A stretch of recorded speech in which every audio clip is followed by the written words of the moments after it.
There is a light bulb in a fire station in Livermore, California. It has been burning continuously since the year 1901. That is 125 years and counting. No one can fully explain why it still works. But in 1924, a group of executives met in Geneva. They made certain no one would ever build another bulb like it. That light bulb is one of 10 stories I'm going to tell you today, and by the end, you will understand that they are all the same story. Today's video is a little different from what we usually do on this channel. Instead of one deep investigation, I am walking through 10 inventions that worked. 10 inventions that were verified, demonstrated, patented, or sold. And 10 inventions that were destroyed, classified, or erased. Not by accident, but by design.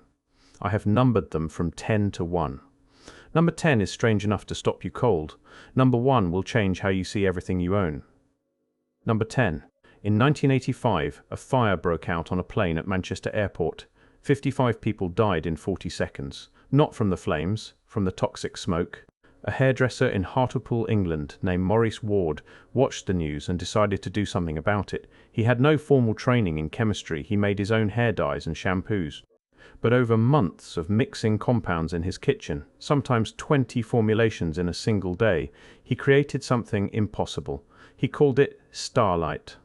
In March 1990, the BBC programme Tomorrow's World coated a raw egg in Starlight and held a blowtorch to it for several minutes. This torch here is producing a temperature of 1200 degrees Celsius. Now try cooking an ordinary egg like that, and in a very few seconds the results would be quite an explosion. But I'm going to leave this torch here, blowing on this egg for a couple of minutes before we crack it open. And it ought to survive the inferno because it's coated with a remarkable new plastic.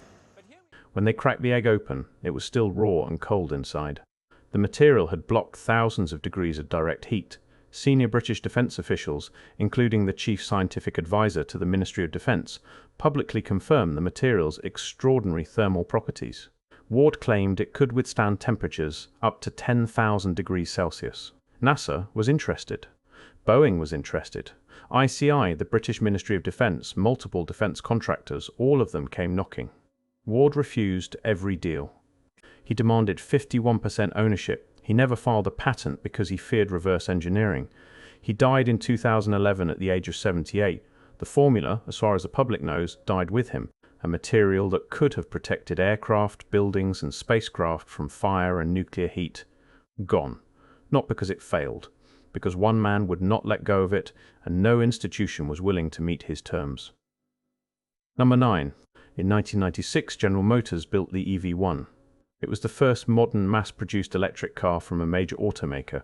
It had regenerative braking, a sleek aerodynamic frame, and customers who described it as the best car they had ever driven. GM built 1,117 of them, but here is what made the EV1 different from every other car GM ever produced. You could not buy one. The contract explicitly prohibited purchase. Lease only. When GM decided to end the program in 1999, they did not sell the remaining cars. They did not donate them. They did not store them. They repossessed every single one, loaded them onto trucks, drove them to Mesa, Arizona, and crushed them. Customers protested. Some chained themselves to the cars. Others sent checks to GM begging to buy them outright. GM returned the checks and sent the cars to the crusher. About 40 survived, donated to museums and universities. Every one of them had its drivetrain permanently disabled. You could look at it, you could never drive it again. GM spent over $1 billion developing electric vehicle technology, then chose to physically destroy the result. In 2026, GM is now helping restore the only privately owned EV1 in existence. The same company that crushed them is rebuilding one for its 30th anniversary. Number 8. In February 1938, Popular Mechanics ran a cover story calling hemp the new billion-dollar crop. A single plant that could produce paper, textiles, rope, biofuel, and over 25,000 commercial products. That same year, the Marijuana Tax Act effectively criminalized all hemp cultivation in the United States. The timing was not coincidental. Historians have identified several powerful figures who stood to benefit enormously from hemp's elimination. William Randolph Hearst owned vast timber and paper interests. DuPont had just patented nylon and other synthetic fibers.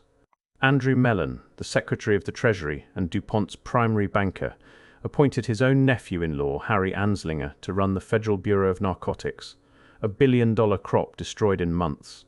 Not because the plant was dangerous, because a machine called the hemp decorticator had just made it cheap enough to threaten three of the most powerful industries in America. And during World War II, when the government suddenly needed hemp again, the USDA produced a propaganda film called Hemp for Victory. It urged farmers to grow the very plant they had just criminalized. Number 7. Nikola Tesla designed a tower on Long Island to transmit electrical energy wirelessly across the globe. No wires, no meters, no bills. J.P. Morgan funded the project with approximately $150,000, believing it was for wireless communication to compete with Marconi. When Morgan understood Tesla's actual goal was free wireless power, the funding vanished. Morgan could not see how to monetize electricity if anyone could draw it from the air. The tower was never completed. It was demolished in 1917 to pay Tesla's debts. Tesla died on January 7, 1943, in room 3327 of the New Yorker Hotel. He was 86 years old. He died alone. Within hours, the Office of Alien Property Custodian seized his papers and personal belongings. Tesla was a naturalized United States citizen. Some of those materials remain classified. The man who gave the world alternating current, the foundations of radio and remote control technology, died with almost nothing. He died because he tried to give electricity away for free. I spent 3 days sitting with this section before I could write it, not because the facts are unclear, because every way I tried to frame it sounded like I was exaggerating. I was not. That is what happened. Number 6. Everything I have told you so far involves inventions that reached the public before they were killed. Starlight was demonstrated on television. The EV1 was driven on public roads. Tesla's tower was physically built. But what about the inventions that never made it that far? The Invention Secrecy Act of 1951 is an active federal law. It is codified at Title 35 of the United States Code, sections 181 through 188. Under this law, every patent application filed in the United States can be reviewed by defense agencies. If any agency determines that publication of the invention would be detrimental to the national security, a secrecy order is imposed. The inventor cannot talk about it, develop it, sell it, or acknowledge it exists. Violation carries up to 2 years in federal prison. As of fiscal year 2025, there are 6,543 patents under active secrecy orders. That number comes directly from the United States Patent and Trademark Office via a Freedom of Information Act response. Between 2013 and 2017, an average of 117 new inventions were classified per year. Only 25 were declassified. The backlog grows every year. A leaked 1971 category list revealed that solar photovoltaic generators were classified as a restricted technology. Solar panels, suppressed for national security over 50 years ago. One patent filed in 1936 was not declassified until 2000. 64 years. It was a manual code machine, completely obsolete by the time they released it. This is not speculation. The law is public. The statistics are public. The FOIA letters are public. Every invention I have discussed before this one got far enough for you to hear about it. 6,543 others did not. Number 5. December 23, 1924. 2 days before Christmas. Geneva, Switzerland. Executives from Osram, Philips, Compagnie de Lampes, and General Electric gathered in a hotel room.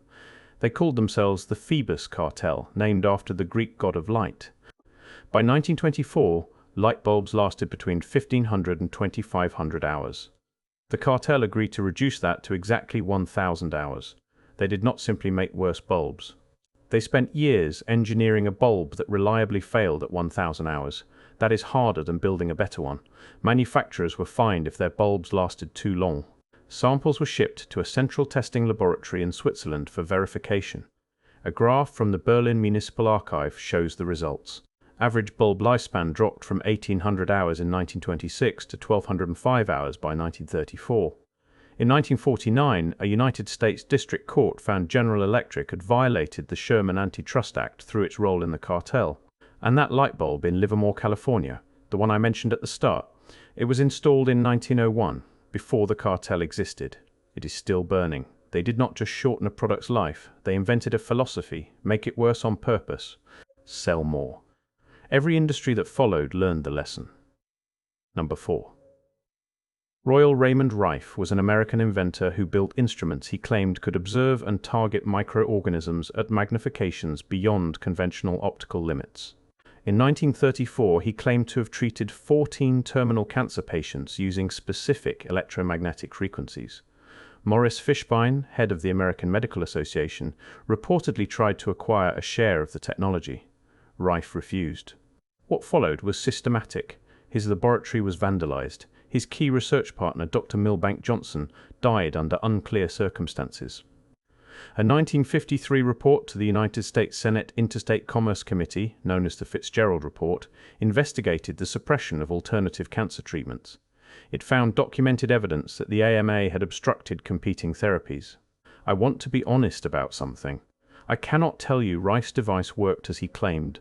No independent replication has confirmed it. The scientific establishment's skepticism may be justified, but the Senate did not investigate whether Rife was right. They investigated whether the system gave him a fair chance to prove it, and the answer, according to their own report, was no. Number 3. Stanley Allen Meyer built a dune buggy in Columbus, Ohio, that he said ran on water. He called his device a water fuel cell. He held multiple United States patents, including patent number 4936961. He demonstrated the car on local television. In 1996, 2 investors sued him. The court examined the device, found it was performing conventional electrolysis, and ordered Meyer to refund $25,000. I'm not going to tell you the water car worked. The court said it did not.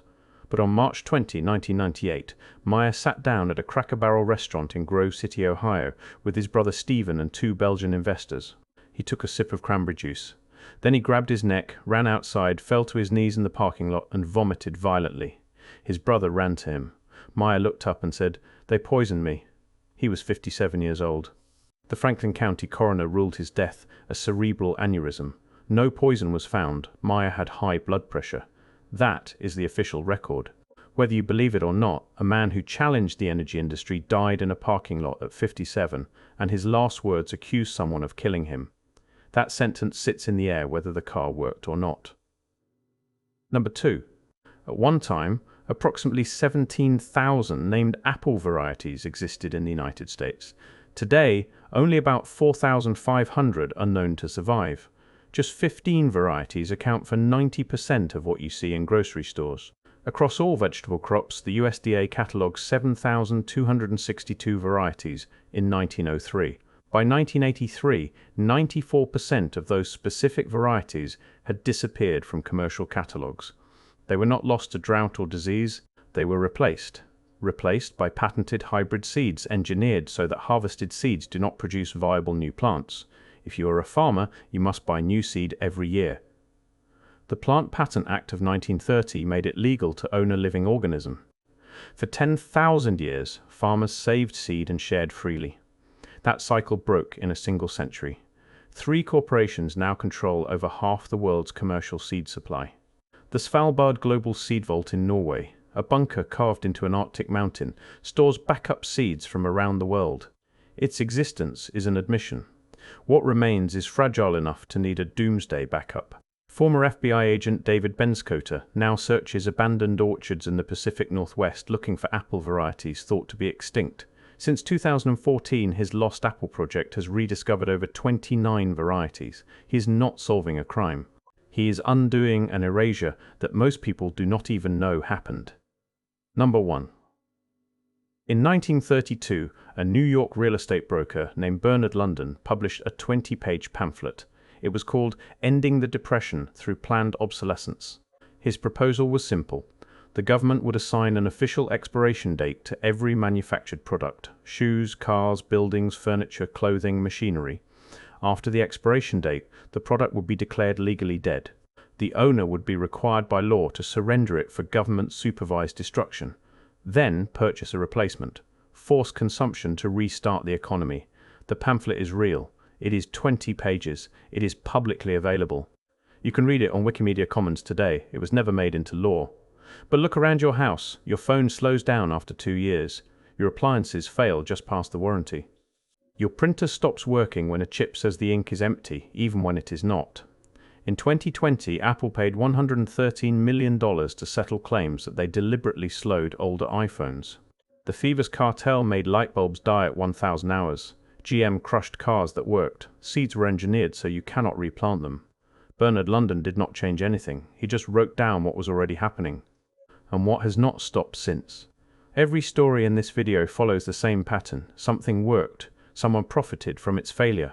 And a system ensured that failure was the only outcome. The law exists. The statistics exist. The documents exist. The pamphlet exists. You can read it tonight. The question is not whether this happened. The question is what else is sitting in those 6,543 classified files that you are not allowed to see, and whether the next invention that could change your life is already locked inside one of them.